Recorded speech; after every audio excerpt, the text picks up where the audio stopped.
vavau i le whaavavau. Tū mau oe, o le papa, e le malue lue, lo u olo maualunga, o te sawai, mai le malosi, o le itamai. Mai le vavau i le whaavavau, tū mau oe, o le papa, e le malue lue, lo u olo maualunga, o te sawai. Mai le malosi, o le itamai, e lo uanganga,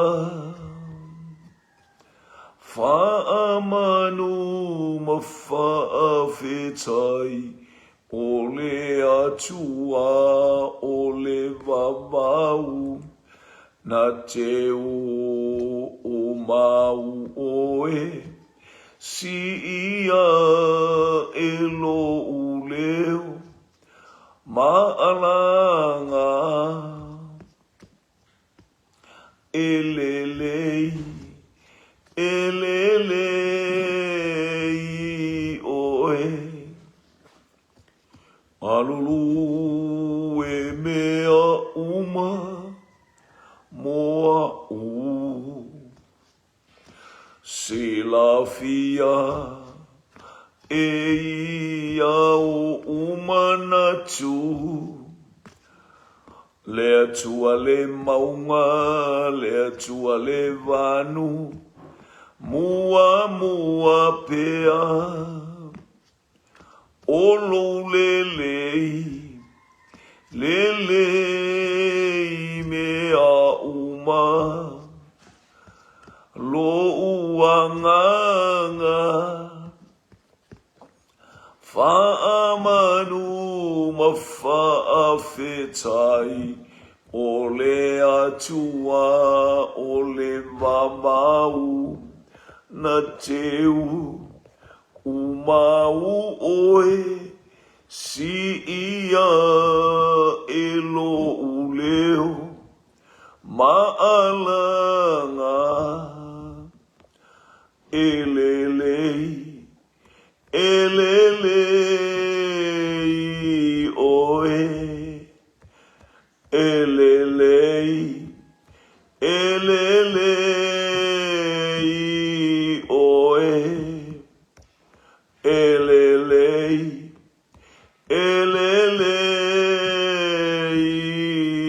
oe la ei oi levi inga whapaleina oi levi inga hallelujah hallelujah hallelujah hallelujah hallelujah hallelujah hallelujah e mamalu oe sili ese oe o vai olo upapa malo olo umalu oe hallelujah whapaleina oe levi inga avatu ia te oe le whaamanu ma le whaane e tanga elelei e o vai whaavavaulo na lofa e sili ese e o vai glory glory glory glory hallelujah hallelujah whaaftai nei tai au le loto whaamawalalo le loto salmo leo ai o vi inga le ia ma Haleluia, mawhaia I pesenga I le nei tae au, e le whi au uta. A o oero mātou watua, mātou te whakango. Lango e ala ia ke riso Yesu uro mātou. Whaola. Whamamama, whamangalo ai le li I au ia tua I le vi inga lau whanau I le nei tae au. Whasawhai mai. Aga lau whamai tai tai oi mea umalau. Ei watu mea uma I lau vi inga. Manulo sua whapa ia e whawau o Yesu. Amen.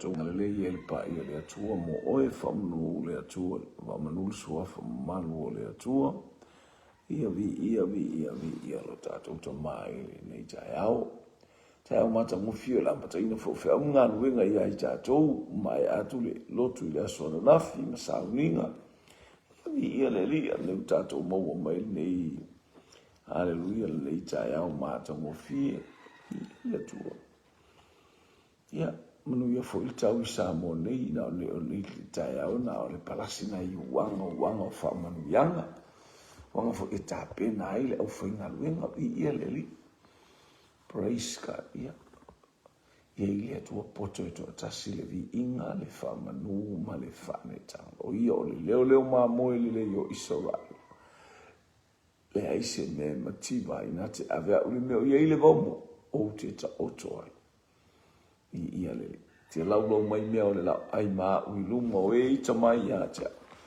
o e whauina lo uru le sua ua tauma sua la uipu ia pe o se aina le whaumianga le atua le fiatala noa nei tae au I le salamo le ata avita whapea mai e te laulau mai mea ai maa ui luma o e ita mai ia te tanu noa Tavita tal non fai salamo I le mata mo fie o le la maftanga hallelujah malona tama praise God mata mo fie o le maftanga male tama ia le li fatalo fata foi a Hawaii ma America Samoa hallelujah vi ia le atua praise God no le utau le mau atu I lau ai ia I ngoa I lunga ia le uti lo tangata ma Hawaii whanau ia le le I mai latu umana wa I lunga lo pinga ta whailang whamanu ia tu le atua I le alo atu fo I muna sapati ia le li manu ia uta penang manu ia lau whalongo hallelujah ia misi fo isi o tātou wa inga mai le atafa ma le itu fai ona ia I nei tai au whamanu fo I Amerika ma tutuila Amerika Samoa ia o no o ila to o no hallelujah o tau le aso no la sane ia te ila to ia fa manu ia tu le atua ni ia le li el malu mai el sili ese o lo tato tapa au o ila lang ai mai te lo mai mea o le la ai ma u iluma o e ita mai wa e fa wina lo ulu le so au ua tau masua la u pese mata utia ese mata utia o le tātou wa ai le ui mai pua ngā o le apo o le faisalamu. Hallelujah. Mama ai o le faisalamu I tofonga o le ata o tofonga pe o le tala le tusia Peteru. Aua tau te ofo I le tofonga e pei o le afi. Ai whamaita vita e te laulau mai I a te umea ai. Hallelujah. I luma o e ita mai. Fai mai te mea laulau e le tau sama anga ta vita. Hallelujah. O lumo le teini hita mai tangata aia e whaamanuia mai le atua I a teia. Au ele whaamei nei tae au e ta pena nei tae au I se mea o whawhatu ulu pe e fo I se mea o hallelujah o whaavevesi pe e lo maua so to o fi mali e po so to a lo wainga I le nei tae au. Male poloka lame le atua mo oe moa uma so se tasi o whalongolongo Maua mai nei polo kalame nei tae au le a ingo le whatuatua. E a ingo le tutu lima le awhiwi ia le li e se le maofa o tātou roto. E se le matautia o le tala o le tamba tama e peru le fai pese e peru o tavita. E te laulau mai mea ai ma u iluma o e ita mai. Soli. Hallelujah. Se vai fo ele au minga ele atua. Hallelujah. O le fai matupu o Israel. Laulau watu abai le ita tatou te iloa le ita te leo le au sole le ia tavita. Ona o le taimi na alu o i tavita e ave mea ai o le taua. E ta tauna whaalo alo ua lato tiro lo lato uso lea na whaau e whai matupu. Aya, se iwa ai le ua whatauna uina le upua tavita e te laulau mai mea ai maa uilu mo e ita mai a matai le ainga. Te ilo ai e whautau ta ilo ainga. Tatou whautau ta ilo tatou ainga. O nei o tatou ainga pi o tangata mua ia e lafo mai se mata sele ma se mea whale tono. A o oe fo i e manu i a ilo ainga. Jimmy, ma loro so i fual ni tai au. Tasha, vi aleli. Praise God. Ia, vi aleli. Arielu, vi ale atua. O e tau whalongo mai le whaingo le sauloanga. Tavita. Tau no e lole le ia e ua li i o le lato uso le le ua umana whaau ue whai matupu. So le are tautala mai e le ua li i a. E te le me le ua watu ma tavita tauna hifo mua lato wa o lato ia ua ilo tavita la u whai matupu. Ai o le tautala fo i e sound good. E le leili tautala. Tautala mai le ola. E tautala mai e iei le whaalo. E tautala mai i hallelujah. Ma tau leo lea onga le mele o i ele ua leo lea onga le taua. O tātou a tātou o tau te au onga tuspa i o la tātou te au o ina i tātou o tangata o le taua whaale nganga. Wa o ina i tātou i awala. Hallelujah tātou te show well tātou respect. E whaelo anto ilo tātou whaalo ano. Hallelujah. Hai awane i whaalia ni winga a malolosi whaapea e pei o uso tavita. Le upu o le whiaule nei tau e te laulau mai mea aima ui lumo e ita mai. Mai luna winga na manu anua mai alo tole awali i al teimi na saili ai se tupu. Na lato waile o si taulanga. O le mea tautia o le ua i teimi le wala to isi o si taulanga i to tonu o petele e mawaile o se nofuanga leo i eni o si taulanga. E whai ein taulanga. Petele e maia na al whalao le lei o le seito o malei. Ma mea aifo i anei e. Hallelujah. E se le mana i o le ma ai. Ma tilo i ai wha manu yanga i le ai male a ai. A le ua latu i eile le au na le atua. Ai latu fo mea latu e whai taulanga. Ar taulanga o le su e ino stangata e whai matupu. Oka se te le o le vainga i le a o ngā leo e le awali ia a matuale mawhai a se mea. Ye walu atu e le pikial mua le pikial o na lua le pikial tonu ar tonu le leo mai le a o ngai teimi unga leo mai le taua. O le taua o le a o tau wina whaale anganga. Ua so o tangata ne ia saulo a. Ua so o i winga o lato whaia onga le leipe ale whape na o ene te ua so o whaia onga na te a onga. Anga le tala lea. Ai le anga o mea i e tupu i me whapea. O le mea la e te maua mai e se tu langa fo ia i e whape ua o ina i oe. E te so o i tangata na o le mea na ta o le so o. O le so, pe ona i so o Yesu, o le mana ongala Yesu, ia so o tu atangata i a te ia. Fia file mu ono sa i whai mea le lei, na o mea le lei, good. Te ia o le good, pe ta pest,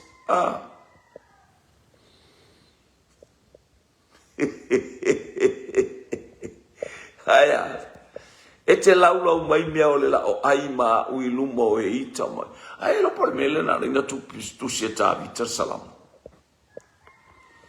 ona e whatatau ilona ainga, le o sau e mai mea ai, vai le tupu ara le o sau e mai mea ai, vai le tupu ara le wato e alu le tonga vau, ai le ia whapea tso le ara tangata fo eo i eseli. Ara ta mavo i wapea le ai, tawita, sau i, sumaia, awane i e to e alu le. Ia whaina o i se manu fe ai a o lea tu la i mai. Le wha moe o Israel o le tupu o Israel. Mar mele te i ai a. O le wha u ala iei le tupu. O le wha u ala iei le tupu. Pei ana whanau mai o ke riso o le ata manino le whanau mai o ke riso. Aia ala le. Ei ta malo o herota. Joa ina ai herota. Ia le ali. Praise God, hallelujah, hallelujah. Iai le atua le vi inga, iai le atua le wha manu ma le wha netanga ila na fionga pa. Ia mo oe moa. Weba imi teimi a laula o toa ia le atua lona tausa maanga malona le lei malona mata ngō fie i au fōlinga. Mao umata, malung wa fale. Teimi e ita ma i eita ngata. Teimi o le taua. A o lae anga i mai ei le atua fa mai tala a peteru. Aua tau te o foi le tofto fonga e pei o le afi. Tilo foi le apostolo i a peteru ma tilo i whamanu yanga. Ua tō atu e le atua i lana whanau o i la tōu. O e olo o ua whaasala lau wina ono le suafa o Iesu Keriso. Ia te no whono whaasala lau o e ono le suafa o Iesu Keriso. Ia le ali.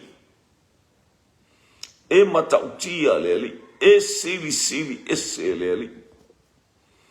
Alele ua laulau mai. Hallelujah. Praise God. Pa mai. Aua tau te ofo i le toftofonga e pei o le afi. E pei o le afi le me le tutu i a Tavita. Aia. Se iwa ia i le loto e ese le mata ngofi. Le mele le tato te fia maua o le loto e fatino a ise mea. Na e maile i whaamanuianga sa saa mai le aso ma lea tae au i le ataimi maitu aso uma a o tātou sama mali le ngā lue ngā le atu. Ia le wai vai me mua amata mali tama. I loa le ia le tama o le tupura tamaititi la ala o te whaafo ia tua i utai alu e vai mamoe. Ua tatau afa ua umar sa whai or makai. Ia le makai ngofo mai le ainga. Kilo aku le ainga vai mai o le makai le ngofo mai. Hallelujah, ala lofo mai ese. Ele o popole ai ese. A ua masani a Tavita ia iana ngā luenga whātini.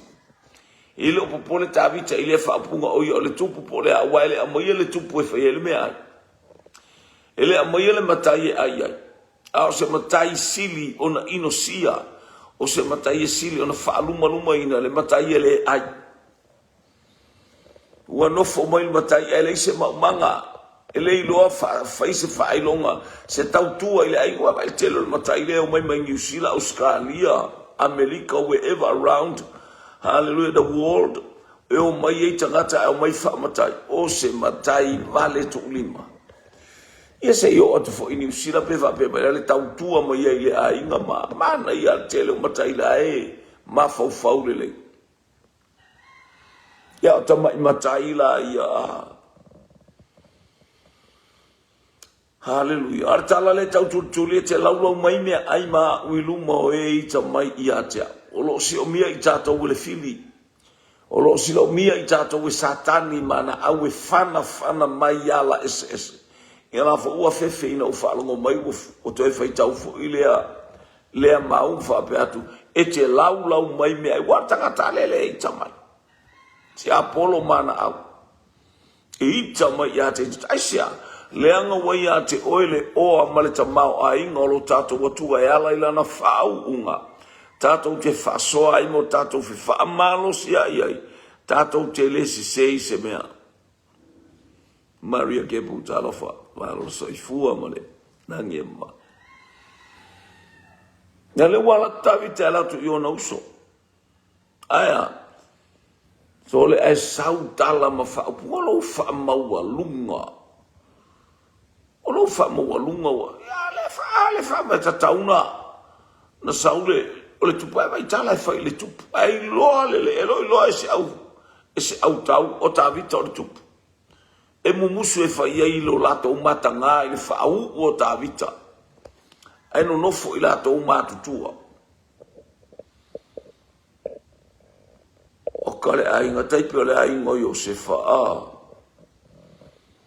tai chile nai chama matutua nai chama fai mele anga matutua ia ai paulo me ole ai o mamoe ma fa le anga le lafo stoi ina ai mamoe na tinga ina mai chama le ngona le tu watu na le watu futanga mana mamoe na le su e ale bau pela ese me alu ma tau so ni mamoe e mua ia mo le alto inga fa inga fa ia ana mai le tuli atu mamoe ale watu lafu mamoe se iba ba ia tangata na ia le tale ni tasi tale ni lua tale ni lima Haleluya.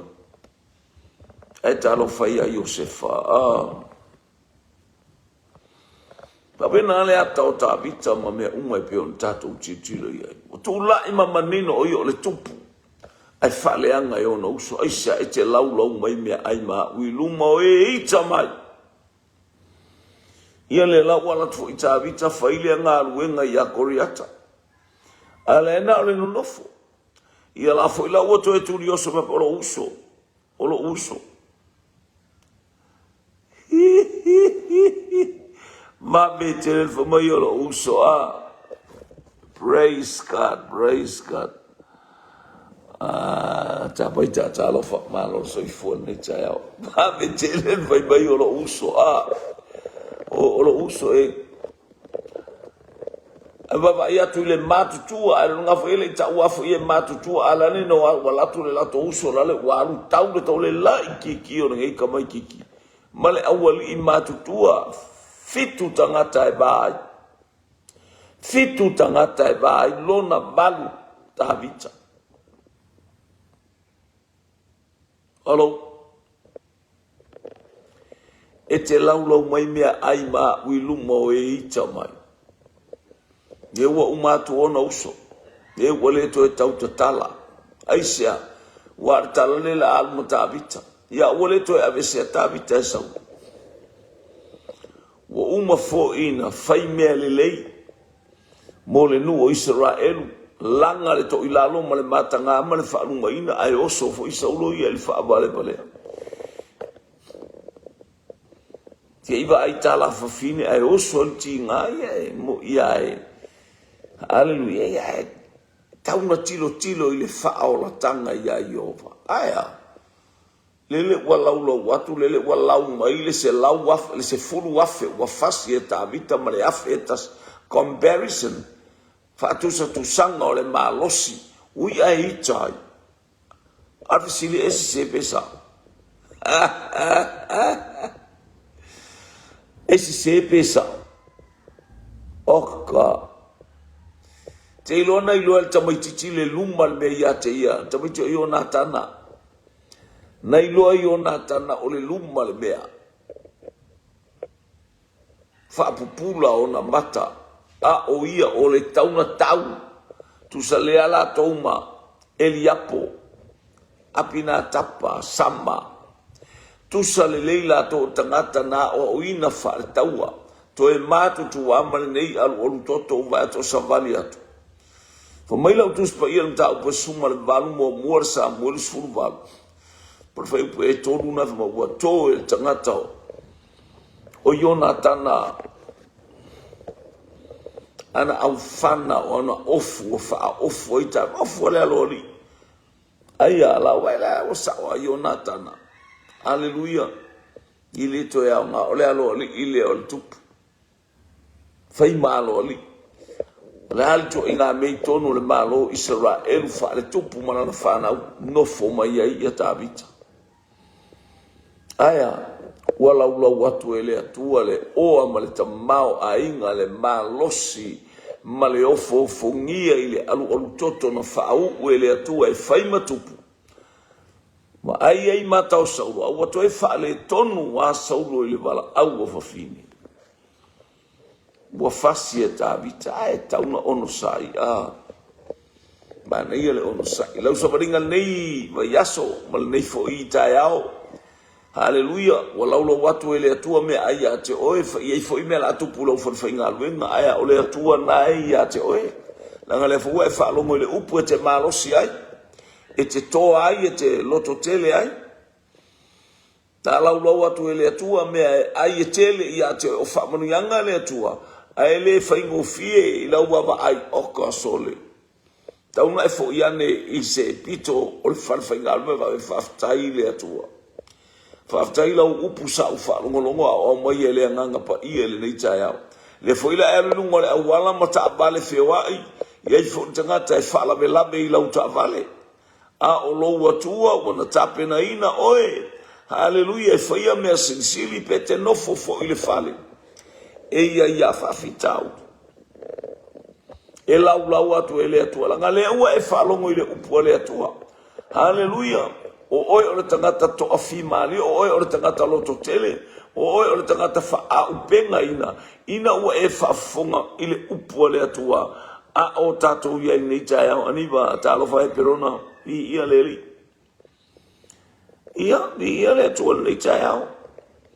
E te lau mai mea ai maa ui luma o e ita mai, se iwa ai pofele ui mai eile la o aile ngata ilea, o mea le leila na e whalongo fo ile aso nafi, ile oa male tamao a inga o le atua ao, o le afafine o le atua, ufa mai le atua lo wafine, whaloto tele ina oe, alu ia oe, wa e ola i lo whato tua, alu ia oe male manuia, vai ia, selemana i o le upua le atua. Haleluia. Ia leli. Ina ia whaamanuia oi lau savalinga o tatou ilone i aso o tatou savali. A le whaapupuina e pei o latus pa ia. E le se whasaoina.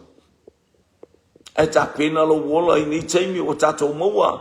Haleluia, o le tina ma le tama ola ta pena le afionga le atu e le ngata in ta pena lo fale. O le ata manino le na o le ta pena ngau oi masiau whanau le nei aso. Ina ia i whaamanu i anga tutusa le atu e so i fuama o tatou ola. E te laulau mai mea o le lau ai, ma ui luma o e ita mai.